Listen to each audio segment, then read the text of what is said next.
Atentar. Atentar, tia. Atentar. Pronto.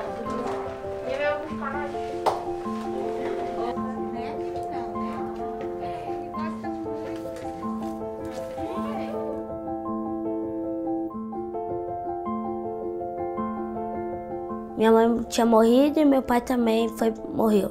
Na casa da minha mãe, eles mexiam com droga, bebiam, batia, deixavam nós sozinhos em casa. Porque minha mãe e meu pai ficavam bebendo muito, minha mãe fumava. Também eu não tinha lugar fixo para morar. Nosso objetivo é escutar por ela o que ela pensa sobre a adoção. Ela não compreende por que ela foi retirada. Ela se vê num lugar um pouco de culpa, de culpado.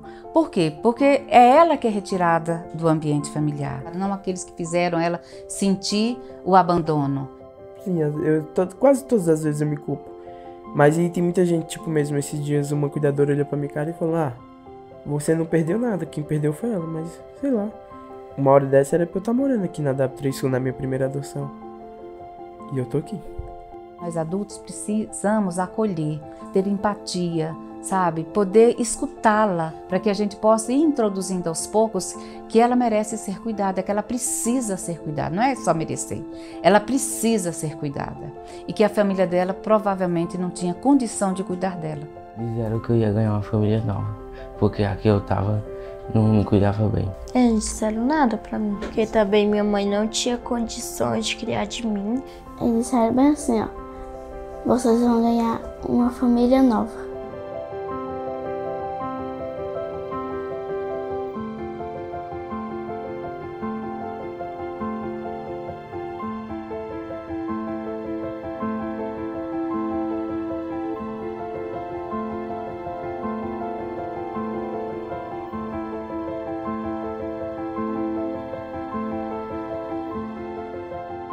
O projeto Entrelaços, que é um projeto apoiado, pelo Criança Esperança, é um projeto que visa a escuta da criança e do adolescente sobre adoção. Quando nós recebemos esse apoio, nós podemos, de alguma maneira, chegar mais próximo ao social, à comunidade e falar com uma voz mais forte, mais segura, que o próprio Criança Esperança nos dá, de certeza que muitos vão ouvir e muitos vão entender a importância de se ter voz, principalmente quando se trabalha com criança e adolescente. Nós trabalhamos com 18 crianças. Nenhuma delas conseguiu contar a sua retirada da família de um modo que não seja policialesco. Nenhum deles conseguiu contar que a família estava maltratando e que ela estava sofrendo e que por isso ela foi retirada. Eles não sabem dizer o que é uma adoção. Eles querem ser adotados pensando muito mais que a adoção é um lugar que vai ter mais liberdade. Então nós dividimos as oficinas em 4 tempos. Um tempo na família de origem, o tempo na sua comunidade, o tempo onde ela estava antes do acolhimento. O tempo no acolhimento, como que ela se desenvolveu nesse acolhimento, quem a recebeu, o que ela levou da família de origem, para aquele momento e o que ela espera naquele lugar.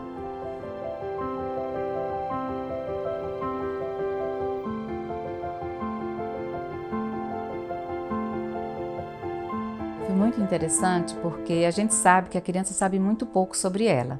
Então, no primeiro momento, a gente trabalhou exatamente o dia que ela nasceu. Dentro do signo, dentro do horóscopo que elas trouxeram, a astrologia, tem algumas características dela. Eu sou pisciana, então eu sou bondosa, eu sou impulsiva. E elas começaram a se olhar daquele jeito. Depois disso, a gente trabalhou um autorretrato. Quem sou eu? Então elas se desenharam, elas se encontraram ou numa imagem, numa gravura de revista, ou mesmo num desenho. Elas se colocaram, quem eram elas? Foi algo para elas trazerem sobre a identidade delas.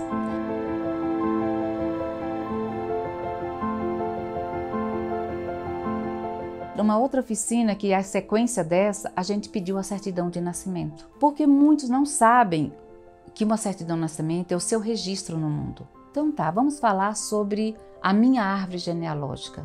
Qual é o contexto que eu nasci? Mãe, pai, a comunidade, tios. E onde eu me coloco nessa árvore genealógica?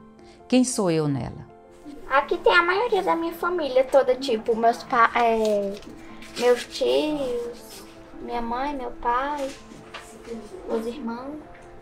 Então, família sempre é em primeiro lugar. E, tipo, é importante pra gente também. Mas pessoa que eu amo. Meu avô, aqui é minha mãe, aqui é minha avó, aqui é eu, aqui é minha irmã. Entre a segunda oficina e a terceira, foi o momento mais crítico do encontro, que foi o momento que a gente precisou falar da saída exatamente dessa família. Vieram imagens dos maus tratos, mas sempre com uma questão de perdoarem as famílias. Eles ainda acharam que os técnicos, né, que seja comissários, conselheiros tutelares, na imagem deles, aquelas pessoas foram pessoas más. Não me disseram nada.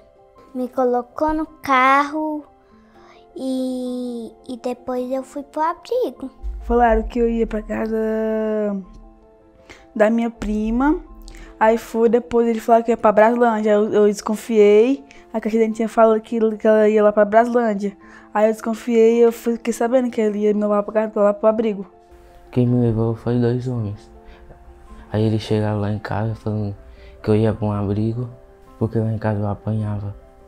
Não ia pra escola. Querendo ou não, ela é minha mãe, né? Disseram que ia arrumar minha casa. Não arrumou. São as crianças que estão institucionalizadas, são as crianças que estão em vulnerabilidade, são as crianças invisíveis, mostram a nossa falha social, a falta de políticas públicas e que nós, sociedade, precisamos fazer alguma coisa. Você consegue falar para a gente qual foi o sentimento que você teve da hora? Tristeza. Se eu tô lá no abrigo é porque eu precisei ir pra lá. A minha mãe agia da forma de bater, de espancar. Aí lá não age. Lá só fica de castigo, mas lá não bate. Quando eu me mudei para abrigo ficou melhor. E aqui agora eu tenho tudo o que eu precisava antes. Como roupa, sapato, comida. Porque aqui no abrigo a gente é protegido, a gente é cuidado, a gente tem roupa limpa, comida quentinha, banho quente. Lá não. Lá você tem que saber lidar com não. Na terceira oficina, que eles trouxessem uma memória da família de origem. O que eles lembravam da família de origem? Veio muita dor, que é a dor da saída, da retirada de sua família de origem. Quando fala em morte, eu lembro do meu irmão. O seu irmão morreu como? De tiroteio. Então, nós representamos as dores num boneco, né? Nós perguntamos aonde doía e eles representaram isso na cabeça, no coração, nas pernas, né? E a dor como representação, às vezes da agressividade, às vezes do choro, às vezes dos pensamentos. Ó, aqui é meu coração, como dói. Aí aqui eu sinto dor nos meus dedos porque eu fui, porque eu tenho diabetes. E aqui às vezes eu sinto dor na cabeça. E tenho raiva também. Essas memórias que estão trazendo são memórias muito doloridas, eu acho. Embora vocês riam disso. Em verdade, a gente chorar, a gente faz rir. Nós trabalhamos o origami, né? Um origami do tsuru, que é uma ave, né? Que tem um simbolismo da transformação, né? Da longevidade. Então a gente trabalhou com esse origami para que elas pudessem colocar num lugar de dor e transformasse essa dor, que desse novo significado à vida delas. Aprendi a fazer o tucano com papel, para botar onde você sente a dor.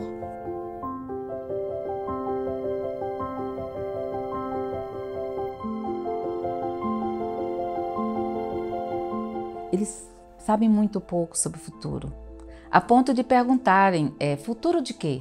Trabalhamos com a Bayomi, né, que é uma bonequinha também que trabalha muito essa coisa da transformação e que elas podem representar dentro dela uma possibilidade de futuro. Uma boneca significa que é amor, alegria, paz, entendeu?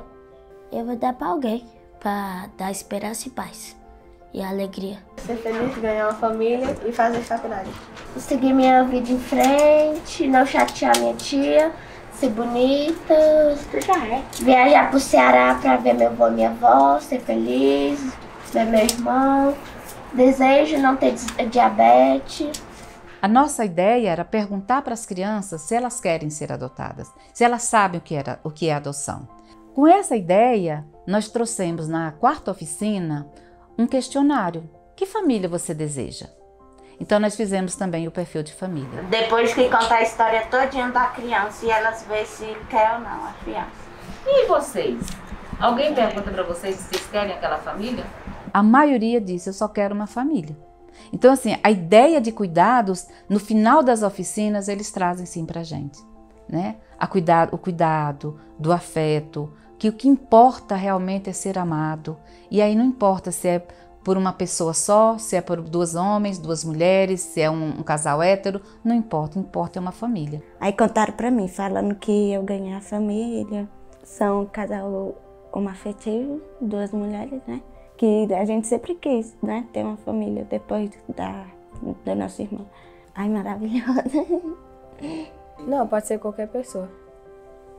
Tipo assim, mãe, ou 2 mães, pai e 2 pais, me dando carinho, amor. Uma família alegre, uma família feliz, sem bater. Pra mim tanto faz, sem bater. Eu quero o melhor pra mim. E se eu tiver um filho, eu também quero o melhor pra ele. Sempre a gente vê o olhar do adulto. Dificilmente se ouve as crianças e se ouve adolescentes. O adulto tem uma dificuldade de ouvir, o sistema tem uma dificuldade de ouvir a criança e o adolescente. E nesse projeto, o foco foi exatamente a voz das crianças e dos adolescentes. Porque pela primeira vez, a gente está realmente interessado de uma forma oficial, registrada, que eles têm uma voz, que eles têm um desejo e que eles, sim, podem ser protagonistas de suas vidas, né? Eles se sentiram importantes sendo ouvidos.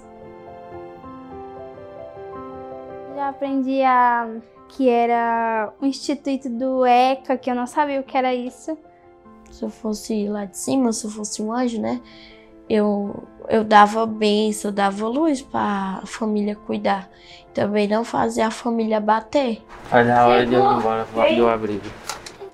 Quando a gente faz a escuta deles, a gente percebe que eles estão num tempo congelado. Porque eles não têm perspectiva de retorno e nem têm perspectiva de saída. Então é um tempo que fica naquele acolhimento à espera de um adulto que vai resolver a vida deles. Tem que esperar. Mas tem que esperar o quê? Entende? Então esse tempo é uma coisa que paralisa. Disseram que tá procurando uma família lá no conselho lá pra mim e o juiz tá procurando também. Ele disse que vai procurar alguma família, o juiz. Porque ainda não tá na hora. Demora muito. Enquanto isso, eu fico só no abrigo, por enquanto. A vara da infância falou comigo que ia demorar um pouco para eu ser adotada e também elas iam conversar com o juiz. E já tem 2 anos que eu tô lá. Aí eu acho rápido porque passo o tempo rápido e também devagar porque me sinto só às vezes. O tempo passa devagar. Porque demora demais. Podia ser mais rápido. Foi devagar.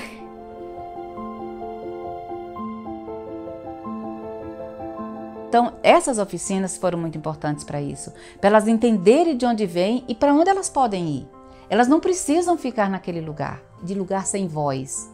Elas precisam ser incluídas nos seus processos, tanto de retorno à família de origem, quanto de saída para uma família por adoção.